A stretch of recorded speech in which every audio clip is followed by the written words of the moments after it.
JKR അക്കാഡമിയിലേക്ക് എല്ലാവർക്കും ഒരിക്കൽ കൂടി സ്വാഗതം. Assistant prison officer, female assistant prison officer പരീക്ഷകളുടെ ക്ലാസ്സുകളാണ് ഇപ്പോൾ നടന്നുകൊണ്ടിരിക്കുന്നത്. ക്ലാസ്സുകളെല്ലാം തന്നെ പ്ലേലിസ്റ്റിൽ അപ്ഡേറ്റ് ചെയ്യുന്നുണ്ട്.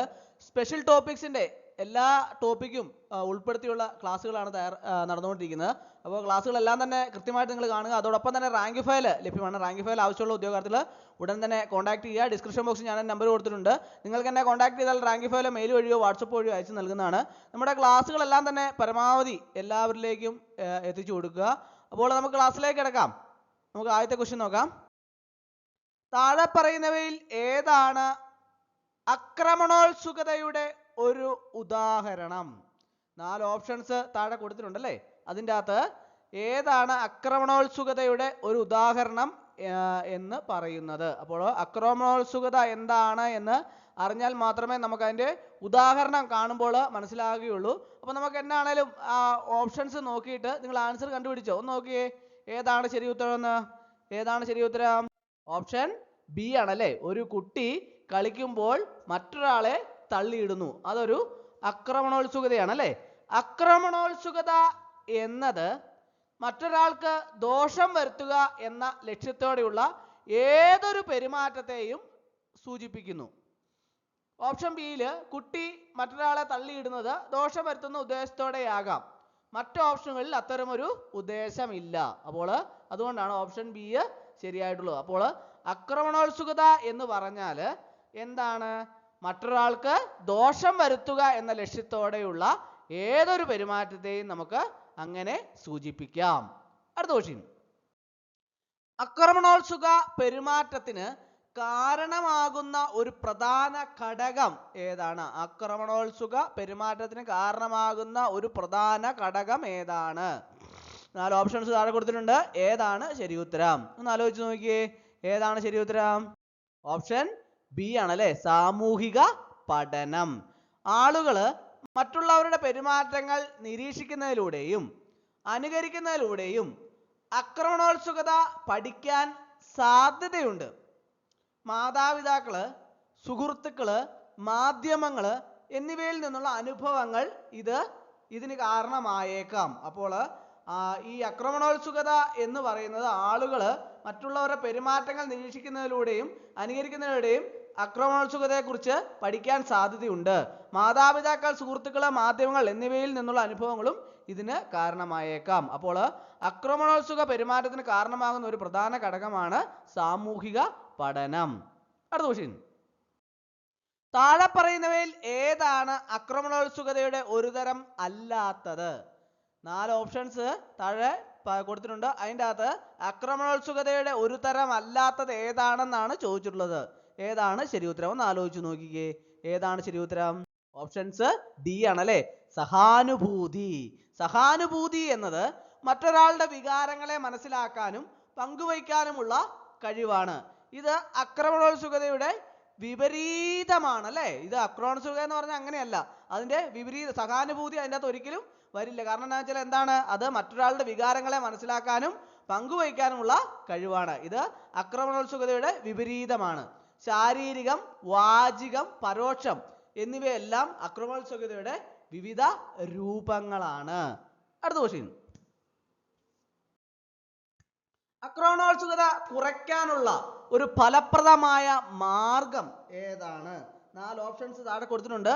അതിൻ്റെ അകത്ത് ആക്രമണോത്സുകത കുറയ്ക്കുന്നതിനുള്ള ഒരു ഫലപ്രദമായ മാർഗം ഏതാണ് എന്നാണ് ചോദിച്ചിട്ടുള്ളത്. ഏതാണ് ശരി ഉത്തരം? ഒന്ന് ആലോചിച്ച് നോക്കിക്കേ, ഏതാണ് ശരി ഉത്തരം എന്ന് കണ്ടുപിടിച്ചോ? ഏതാണ്? ഓപ്ഷൻസ് സി ആണല്ലേ, പ്രശ്നപരിഹാരത്തിനുള്ള കഴിവുകൾ പഠിപ്പിക്കുക. അതായത് ഈ സംഘർഷങ്ങളൊക്കെ അഹിംസാത്മകമായി പരിഹരിക്കാനുള്ള കഴിവുകൾ പഠിപ്പിക്കുന്നത് ആക്രമണോത്സുകത പെരുമാറ്റം കുറയ്ക്കാനായിട്ട് സഹായിക്കും. ഇത് കുട്ടികൾക്കും മുതിർന്നവർക്കും ഒരുപോലെ പ്രയോജനകരമാണ്. അപ്പോൾ ആക്രമണോത്സുകത കുറയ്ക്കുന്നതിനുള്ള ഒരു ഫലപ്രദമായ മാർഗമാണ് എന്താണ്? പ്രശ്നപരിഹാരത്തിനുള്ള കഴിവുകൾ പഠിപ്പിക്കുക. ഈ സംഘർഷങ്ങൾ അഹിംസാത്മകമായി പരിഹരിക്കാനുള്ള കഴിവുകളൊക്കെ പഠിപ്പിക്കുന്നത് ആക്രമണോത്സുകത പെരുമാറ്റം കുറയ്ക്കാനായിട്ട് സഹായിക്കും. ഇത് കുട്ടികൾക്കും മുതിർന്നവർക്കും ഒരുപോലെ പ്രയോജനകരമാണ്. അടുത്ത ക്വസ്റ്റ്യൻ. ഹോർമോണുകളുടെ സ്വാധീനം ആക്രമണോത്സുകതയിൽ എങ്ങനെയാണ്? ഹോർമോണുകളുടെ സ്വാധീനം ആക്രമണോത്സുകതയിൽ എങ്ങനെയാണ്? 4 ഓപ്ഷൻസ് താഴെ കൊടുത്തിട്ടുണ്ട്. ഏതാണ് ശരി ഉത്തരം? ഒന്ന് ആലോചിച്ച് നോക്കിക്കേ. ഏതാണ് ശരി ഉത്തരം? ഓപ്ഷൻ ബി ആണല്ലേ. ടെസ്റ്റോസ്റ്റിറോൺ പോലുള്ള ചില ഹോർമോണുകൾ ആക്രമണോത്സുകത വർദ്ധിപ്പിക്കാൻ സാധ്യതയുണ്ട്. പഠനങ്ങളൊക്കെ സൂചിപ്പിക്കുന്നത് ടെസ്റ്റോസ്റ്റിറോൺ പോലുള്ള ആൻഡ്രോജൻ ഹോർമോണുകൾ ഉയർന്ന തോതിൽ ഉള്ളവരിൽ ആക്രമണോത്സുക പ്രവണത കൂടുതലായിട്ട് കാണാൻ സാധ്യതയുണ്ടെന്നാണ്. എന്നാൽ ഇത് ഒരു കാരണം മാത്രമാണ്. സാമൂഹികവും പാരിസ്ഥിതികവുമായ ഘടകങ്ങളും പ്രധാന പങ്ക് വഹിക്കുന്നുണ്ട്. അപ്പോൾ ഹോർമോണുകളുടെ സ്വാധീനം ആക്രമണോത്സുകതയിൽ എങ്ങനെയാണ്?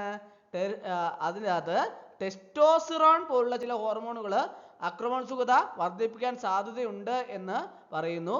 പക്ഷേ പഠനങ്ങളൊക്കെ സൂചിപ്പിക്കുന്നു. പക്ഷേ എന്നാൽ ഇതൊരു കാരണം മാത്രമാണ്. സാമൂഹികവും പാരിസ്ഥിതികവുമായ ഘടകങ്ങൾ പ്രധാന പങ്ക് വഹിക്കുന്നു. അടുത്ത ക്വസ്റ്റ്യൻ.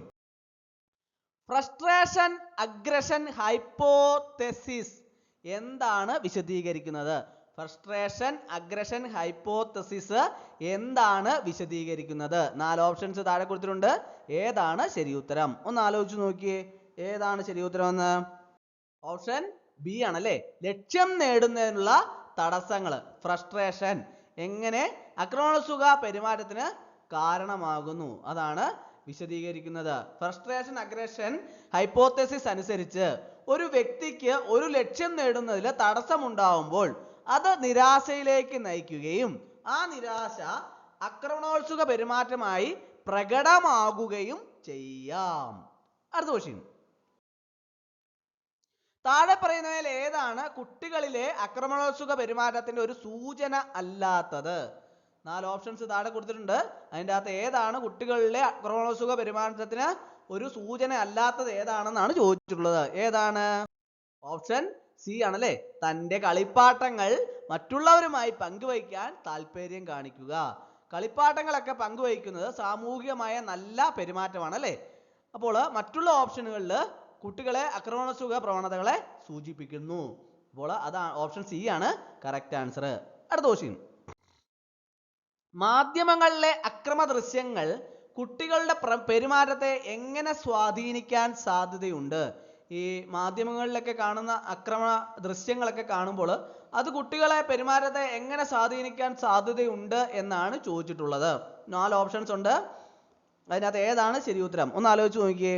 ഏതാണ് ശരി ഉത്തരം? ഓപ്ഷൻ ബി ആണല്ലേ. അക്രമ ദൃശ്യങ്ങൾ കാണുന്നത് കുട്ടികളിൽ ആക്രമണോത്സുക ചിന്തകളും പെരുമാറ്റങ്ങളും ഒക്കെ വർദ്ധിപ്പിക്കാൻ സാധ്യതയുണ്ട്.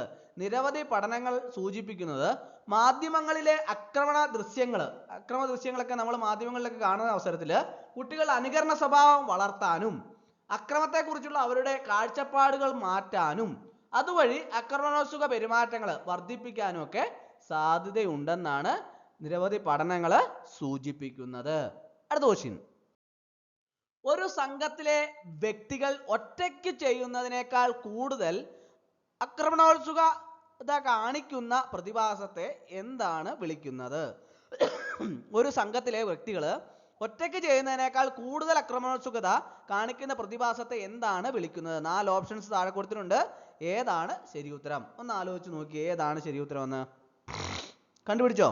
ഏതാണ്? ഡി ഇൻഡിവിജ്വേഷൻ. ഡി ഇൻഡിവിജ്വേഷൻ ആണ് കറക്റ്റ് ആൻസർ. സി. ഈ ഡി ഇൻഡിവിജ്വേഷൻ എന്നത് ഒരു കൂട്ടത്തിന്റെ ഭാഗമാകുമ്പോൾ വ്യക്തിഗതമായ സ്വയംബോധം കുറയുകയും അത് സാമൂഹിക മാനദണ്ഡങ്ങളിൽ നിന്ന് വ്യതിചലിക്കാനുള്ള സാധ്യത വർദ്ധിപ്പിക്കുകയും ചെയ്യുന്ന അവസ്ഥയാണ്.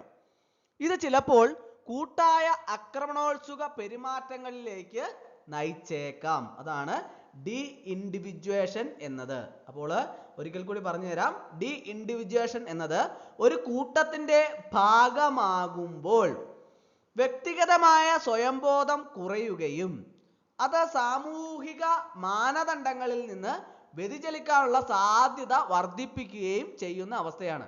ഇത് ചിലപ്പോൾ കൂട്ടായ ആക്രമണോത്സുക പെരുമാറ്റങ്ങളിലേക്ക് നയിച്ചേക്കാം. അടുത്ത ക്വസ്റ്റ്യൻ. താഴെ പറയുന്നവയിൽ ഏതാണ് ആക്രമണോത്സുകത കൈകാര്യം ചെയ്യാനുള്ള ഒരു വ്യക്തിഗത തന്ത്രം? ഈ ആക്രമണോത്സുകതയൊക്കെ കൈകാര്യം ചെയ്യാനുള്ള വ്യക്തിഗത തന്ത്രങ്ങൾ അത് ഈ താഴെ പറയുന്ന 4 ഓപ്ഷനകത്ത് ഏതാണെന്നാണ് ചോദിച്ചിട്ടുള്ളത്. ഏതാണ് ശരി ഉത്തരം? ഏതാണ്? ഓപ്ഷൻ എ ആണല്ലേ. അക്രമാസക്തമായ സാഹചര്യങ്ങൾ ഒഴിവാക്കുക. ആക്രമണോത്സുകത കൈകാര്യം ചെയ്യാനുള്ള ഒരു പ്രധാന തന്ത്രമാണ് അക്രമാസക്തമായ സാഹചര്യങ്ങളിൽ നിന്ന് വിട്ടുനിൽക്കുക എന്നത്. ഇത് സംഘർഷങ്ങൾ ഒഴിവാക്കാനും ശാന്തമായ പ്രതികരണങ്ങൾക്ക് സമയം നൽകാനും സഹായിക്കും. അടുത്ത ക്വസ്റ്റ്യൻ.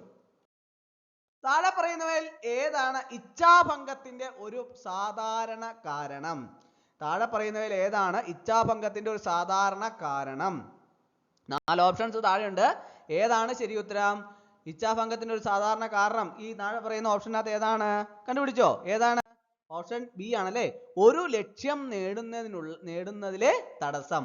അതായത് ഈ ഇച്ഛാഭംഗം ഉണ്ടാകുന്നത് പ്രധാനമായും ഒരു വ്യക്തിയുടെ ലക്ഷ്യത്തിലേക്കുള്ള യാത്രയിൽ തടസ്സങ്ങൾ നേരിടുമ്പോഴാണ്. ഇത് നിരാശയ്ക്കും അസ്വസ്ഥതയ്ക്കും ഒക്കെ കാരണമാകും. ഇപ്പോൾ എല്ലാവർക്കും അറിയാവുന്ന ഒരു കാര്യമാണ്, നമ്മളൊരു ലക്ഷ്യം മുൻനിർത്തി പ്രവർത്തിക്കുമ്പോൾ അതിൻ്റെ അകത്ത് ആ ലക്ഷ്യത്തിലെ യാത്രയിലെ തടസ്സങ്ങളൊക്കെ ഉണ്ടാവുകയാണെങ്കിൽ നമുക്ക് നിരാശയും അസ്വസ്ഥതയൊക്കെ സ്വാഭാവികമായിട്ടും എല്ലാവർക്കും ഉണ്ടാവുന്നതാണ് അല്ലേ. അത് ലക്ഷ്യം നേടുന്നതിനുള്ള തടസ്സമാണ്. അങ്ങനെയാണ് അത് ഇച്ഛാഭംഗം ഉണ്ടാകുന്നത്. അടുത്ത ക്വസ്റ്റ്യൻ. ഇച്ഛാഭംഗം അനുഭവിക്കുമ്പോൾ ഉണ്ടാകുന്ന ഒരു സാധാരണ പ്രതികരണം ഏതാണ്? ഇച്ഛാഭംഗം അനുഭവിക്കുമ്പോൾ ഉണ്ടാകുന്ന ഒരു സാധാരണ പ്രതികരണം ഏതാണ്? 4 ഓപ്ഷൻസ് താഴെയുണ്ട്. ഏതാണ് ശരി ഉത്തരം? ഏതാണ് ശരി ഉത്തരം? കണ്ടുപിടിച്ചോ? ഏതാണ്? ഓപ്ഷൻ ബി ആണല്ലേ. ഉത്കണ്ഠയും ഉണ്ടാകും, ദേഷ്യവും ഉണ്ടാവും അല്ലേ. ഇച്ഛാഭംഗം വരുമ്പോൾ പലപ്പോഴും ആളുകൾക്ക് എന്താണ് ഉണ്ടാകുന്നത്? ഉത്കണ്ഠ, ദേഷ്യം, നിരാശ തുടങ്ങിയ നെഗറ്റീവ് വികാരങ്ങളൊക്കെ ഉണ്ടാവാനുള്ള സാധ്യതയുണ്ട്. അപ്പോൾ ഈ നെഗറ്റീവ് വികാരങ്ങളാണ് ഏതൊക്കെയാണ്? ഉത്കണ്ഠ, ദേഷ്യം, നിരാശ. അപ്പോൾ ഇങ്ങനെ ഉണ്ടാവാതെ എല്ലാ കാര്യങ്ങളെയും സമാധാനത്തോടു കൂടി ഫേസ് ചെയ്താൽ നമുക്ക് വിജയമുണ്ടാകും. അപ്പോൾ ഉത്കണ്ഠയും ദേഷ്യവും ഒരു പരിഹാരമല്ല എന്നതാണ് നമ്മൾ പ്രധാനമായിട്ടും എല്ലാവരും മനസ്സിലാക്കേണ്ടത്. പക്ഷേ ഇവിടെ നമുക്ക് യഥാർത്ഥ ആൻസർ എന്താണ്? ഇച്ഛാഭംഗം അനുഭവിക്കുമ്പോൾ ഉണ്ടാകുന്ന ഒരു സാധാരണ പ്രതികരണം ഏതാണ്? ഉത്കണ്ഠയും ദേഷ്യവും എല്ലാവർക്കും ഉണ്ടാകുന്ന കാര്യമാണ് അല്ലേ. ഇച്ഛാഭംഗം വരുമ്പോൾ പലപ്പോഴും ആളുകൾക്ക് ഉത്കണ്ഠ, ദേഷ്യം, നിരാശ തുടങ്ങിയ നെഗറ്റീവ് വികാരങ്ങൾ ഉണ്ടാവാനുള്ള സാധ്യതയുണ്ട്. അടുത്ത ക്വസ്റ്റ്യൻ. താഴെ പറയുന്നതിൽ ഏതാണ് ഇച്ഛാഭംഗത്തെ നേരിടാനുള്ള ഒരു നല്ല മാർഗം? 4 ഓപ്ഷൻസ് താഴെ കൊടുത്തിട്ടുണ്ട്. അതിൻ്റെ അകത്ത് ഏതാണ് ഇച്ഛാഭംഗത്തെ നേരിടാനുള്ള ഒരു നല്ല മാർഗം ഏതാണെന്നാണ് ചോദിച്ചിട്ടുള്ളത്. ഏതാണ് ശരി ഉത്തരം? ഒന്ന് ആലോചിച്ച് നോക്കിക്കേ. ഏതാണ് ശരി ഉത്തരം? ഓപ്ഷൻ സി ആണല്ലേ.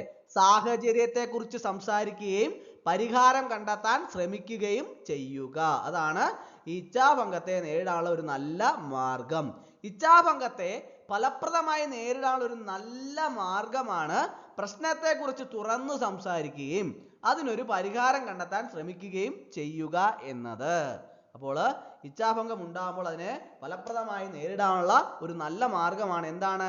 പ്രശ്നത്തെക്കുറിച്ച് തുറന്നു സംസാരിക്കുകയും അതിനൊരു പരിഹാരം കണ്ടെത്താൻ ശ്രമിക്കുകയും ചെയ്യുക എന്നത്. അടുത്ത ക്വസ്റ്റ്യൻ. തുടർച്ചയായ ഇച്ഛാഭംഗം ഒരു വ്യക്തിയിൽ എന്ത് മാനസികാരോഗ്യ പ്രശ്നങ്ങൾക്ക് കാരണമായേക്കാം? തുടർച്ചയായ ഇച്ഛാഭംഗം ഒരു വ്യക്തിയിൽ എന്ത് മാനസികാരോഗ്യ പ്രശ്നങ്ങൾക്ക് കാരണമായേക്കാം? 4 ഓപ്ഷൻസ് ഉണ്ട്. ഏതാണ് ശരി ഉത്തരം? കണ്ടുപിടിച്ചോ? ഏതാണ്? വിഷാദം അല്ലെ. ഡിപ്രഷന് കാരണമായേക്കാം. ദീർഘകാലത്തേക്ക് ഇച്ഛാഭംഗം അനുഭവിക്കുന്നത് ഒരു വ്യക്തിയുടെ മാനസികാവസ്ഥയെ പ്രതികൂലമായി ബാധിക്കുകയും അത് വിഷാദത്തിലേക്ക് നയിക്കുകയും ചെയ്യാം. അടുത്ത ക്വസ്റ്റ്യൻ. കുട്ടികളിൽ ഇച്ഛാഭംഗം ഉണ്ടാകാനുള്ള ഒരു സാധാരണ സാഹചര്യം ഏതാണ്? 4 ഓപ്ഷൻസ് ഉണ്ട്. അപ്പോൾ ആ ഓപ്ഷൻസിനകത്ത് കുട്ടികളിൽ ഇച്ഛാഭംഗം ഉണ്ടാകാനുള്ള ഒരു സാധാരണ സാഹചര്യം ഏതാണ്? നിങ്ങളൊന്ന് വായിച്ചു നോക്കിയേ, പെട്ടെന്ന് കണ്ടുപിടിക്കാം. ഏതാ ശരി ഉത്തരം? എല്ലാവരും കണ്ടുപിടിക്കണം. ഏതാണ് ശരി ഉത്തരം? കണ്ടുപിടിച്ചോ? ഏതാണ്? അവർക്ക് ഒരു കാര്യം ചെയ്യാൻ അനുവാദമില്ലാത്തപ്പോൾ ആണ് ഇച്ഛാഭംഗം ഉണ്ടാവുന്നത് അല്ലേ. കുട്ടികൾക്ക് അവർ ആഗ്രഹിക്കുന്ന ഒരു കാര്യം ചെയ്യാൻ മാതാപിതാക്കളോ മറ്റുള്ളവരോ അനുവദിക്കാതിരിക്കുമ്പോൾ അവർക്ക് ഇച്ഛാഭംഗം ഉണ്ടാകാനുള്ള സാധ്യത ഉണ്ട്. അടുത്ത ക്വസ്റ്റ്യൻ. ഇച്ഛാഭംഗം ചിലപ്പോൾ ആക്രമണോത്സുക പെരുമാറ്റത്തിലേക്ക് നയിച്ചേക്കാം എന്ന സിദ്ധാന്തം ആരാണ് മുന്നോട്ട് വച്ചത്? ഇച്ഛാഭംഗം ചിലപ്പോൾ ആക്രമണോത്സുക പെരുമാറ്റത്തിലേക്ക് നയിച്ചേക്കാം എന്ന സിദ്ധാന്തം ആരാണ് മുന്നോട്ട് വച്ചത്? 4 ഓപ്ഷൻസ് ഉണ്ട്. ആരാണ് ശരി ഉത്തരം? ഏതാണ്? ജോൺ ഡോളാർഡ് അല്ലെ. ജോൺ ഡോളാർഡ് ആണ് കറക്റ്റ് ആൻസർ. ജോൺ ഡൊളാർഡും അദ്ദേഹത്തിന്റെ സഹപ്രവർത്തകരുമാണ് ഫ്രസ്ട്രേഷൻ അഗ്രഷൻ ഹൈപ്പോത്തസിസ് എന്ന സിദ്ധാന്തം മുന്നോട്ട് വച്ചത്. ഈ സിദ്ധാന്തം അനുസരിച്ച് ഇച്ഛാഭംഗം പലപ്പോഴും ആക്രമണോത്സുക പെരുമാറ്റത്തിലേക്ക് നയിച്ചേക്കാം. അപ്പോൾ ജോൺ ഡൊളാർഡും അദ്ദേഹത്തിന്റെ സഹപ്രവർത്തകരുമാണ് ഫ്രസ്ട്രേഷൻ അഗ്രഷൻ ഹൈപ്പോത്തസിസ് എന്ന സിദ്ധാന്തം മുന്നോട്ട് വച്ചത്. അത് ഓർത്തിരിക്കണം. അടുത്ത ക്വസ്റ്റ്യൻ. താഴെ പറയുന്നവയിൽ ഏതാണ് ഇച്ഛാഭംഗത്തിന്റെ ഒരു മാനസിക പ്രഭാവം അല്ലാത്തത്? 4 ഓപ്ഷൻസ് താഴെ കൊടുത്തിട്ടുണ്ട്. അതിൻ്റെ അകത്ത് ഏതാണ് ഇച്ഛാഭംഗത്തിന് ഒരു മാനസിക പ്രഭാവം അല്ലാത്തത്? ഏതാണ്? ഓപ്ഷൻ സി ആണല്ലേ, പ്രചോദനം വർദ്ധിക്കുക. ഇച്ഛാഭംഗം സാധാരണയായി നിഷേധാത്മക വികാരങ്ങളായ നിരാശ, ദേഷ്യം, ഉത്കണ്ഠ എന്നിവയ്ക്ക് കാരണമാകുന്നു. പ്രചോദനം വർദ്ധിക്കുന്നത് ഇച്ഛാഭംഗത്തിന്റെ സാധാരണ ഫലമല്ല. അപ്പോൾ ഇവിടെ ശരിയായ ഉത്തരം ഏതാണ്? ഓപ്ഷൻ സി, പ്രചോദനം വർദ്ധിക്കുക. അടുത്ത ക്വസ്റ്റ്യൻ. ഒരു വ്യക്തിയുടെ സഹനശക്തി ടോളറൻസ് ഇച്ഛാഭംഗത്തെ എങ്ങനെ ബാധിക്കാം? ഒരു വ്യക്തിയുടെ സഹനശക്തി ഇച്ഛാഭംഗത്തെ എങ്ങനെ ബാധിക്കാം? 4 ഓപ്ഷൻസ് ഉണ്ട്. ഏതാണ് ശരി ഉത്തരം? ആലോചിച്ച് നോക്കിയേ, ഏതാണ് ശരി ഉത്തരം? ഓപ്ഷൻ ബി ആണല്ലേ, കുറഞ്ഞ സഹനശക്തിയുള്ള വ്യക്തികൾക്ക് കൂടുതൽ ഇച്ഛാഭംഗം അനുഭവപ്പെടാൻ സാധ്യതയുണ്ട്. കുറഞ്ഞ സഹനശക്തിയുള്ള വ്യക്തികൾ ചെറിയ തടസ്സങ്ങൾ പോലും വലിയ കാര്യമായി കാണുകയും കൂടുതൽ ഇച്ഛാഭംഗം അനുഭവിക്കുകയും ചെയ്യാം. ഉയർന്ന സഹനശക്തിയുള്ളവർക്ക് കൂടുതൽ പ്രതിരോധശേഷി ഉണ്ടായിരിക്കും. അടുത്ത ക്വസ്റ്റ്യൻ. കൗൺസിലിംഗ് എന്താണ്? നിങ്ങൾ കേട്ടിട്ടുണ്ടാവും കൗൺസിലിംഗിനെ കുറിച്ച് അല്ലേ? എന്താണ് ഈ കൗൺസിലിംഗ് എന്ന് പറഞ്ഞാൽ? വ്യക്തിപരമായ പ്രശ്നങ്ങൾ പരിഹരിക്കാനും മാനസികാരോഗ്യം മെച്ചപ്പെടുത്താനും മനഃശാസ്ത്രജ്ഞൻ നൽകുന്ന സഹായമാണ് കൗൺസിലിംഗ്. പ്രത്യേകം ഓർത്തിരിക്കണം, വ്യക്തിപരമായ പ്രശ്നങ്ങൾ പരിഹരിക്കാനും മാനസികാരോഗ്യം മെച്ചപ്പെടുത്താനും മനഃശാസ്ത്രജ്ഞൻ നൽകുന്ന സഹായമാണ് കൗൺസിലിംഗ്. അടുത്ത ക്വസ്റ്റ്യൻ. മാനസികാരോഗ്യ പ്രശ്നങ്ങൾ ഉള്ളവർക്ക് എവിടെ സഹായം തേടാം? മാനസികമായ ആരോഗ്യ പ്രശ്നങ്ങൾ ഉള്ളവർക്ക് എവിടെ സഹായം തേടാം? മനഃശാസ്ത്രജ്ഞൻ, സൈക്കാട്രിസ്റ്റ്, കൗൺസിലർ എന്നിവരെ സമീപിക്കാവുന്നതാണ്. കൂടാതെ മാനസികാരോഗ്യ ഹെൽപ്പ് ലൈനുകളുടെ സഹായവും തേടാവുന്നതാണ്. അടുത്ത ക്വസ്റ്റ്യൻ. ബോധം, കോൺഷ്യസ്നസ് എന്നതുകൊണ്ട് മനഃശാസ്ത്രത്തിൽ എന്താണ് അർത്ഥമാക്കുന്നത്? ആർക്കൊക്കെ അറിയാം? ബോധം എന്നതുകൊണ്ട് മനഃശാസ്ത്രത്തിൽ എന്താണ് അർത്ഥമാക്കുന്നത്? ഒരു വ്യക്തിക്ക് തൻ്റെ ചുറ്റുപാടുകളെയും ചിന്തകളെയും കുറിച്ചുള്ള അവബോധത്തെയാണ് ബോധം എന്ന് പറയുന്നത്. ഒരു വ്യക്തിക്ക് തൻ്റെ ചുറ്റുപാടുകളെയും ചിന്തകളെയും കുറിച്ചുള്ള അവബോധത്തെയാണ് ബോധം എന്ന് പറയുന്നത്. കോഗ്നിറ്റീവ് ഡിസോണൻസ് എന്നാൽ എന്താണ്? കോഗ്നിറ്റീവ് ഡിസോണൻസ് എന്നാൽ എന്താണ്? ഒരാളുടെ ചിന്തകളും വിശ്വാസങ്ങളും തമ്മിൽ വൈരുദ്ധ്യം ഉണ്ടാകുമ്പോൾ അനുഭവപ്പെടുന്ന മാനസിക അസ്വസ്ഥതയാണ് കോഗ്നിറ്റീവ് ഡിസോണൻസ്. ഒരാളുടെ ചിന്തകളും വിശ്വാസങ്ങളും തമ്മിൽ വൈരുദ്ധ്യം ഉണ്ടാകുമ്പോൾ അനുഭവപ്പെടുന്ന മാനസിക അസ്വസ്ഥതയാണ് കോഗ്നിറ്റീവ് ഡിസോണൻസ്. അപ്പോൾ ഇന്നത്തെ ക്ലാസ് എല്ലാവർക്കും ഇഷ്ടമായെന്ന് വിചാരിക്കുന്നു. ഒരിക്കൽ കൂടി എന്ന് പറഞ്ഞ് നിർത്തട്ടെ. നന്ദി, നമസ്കാരം.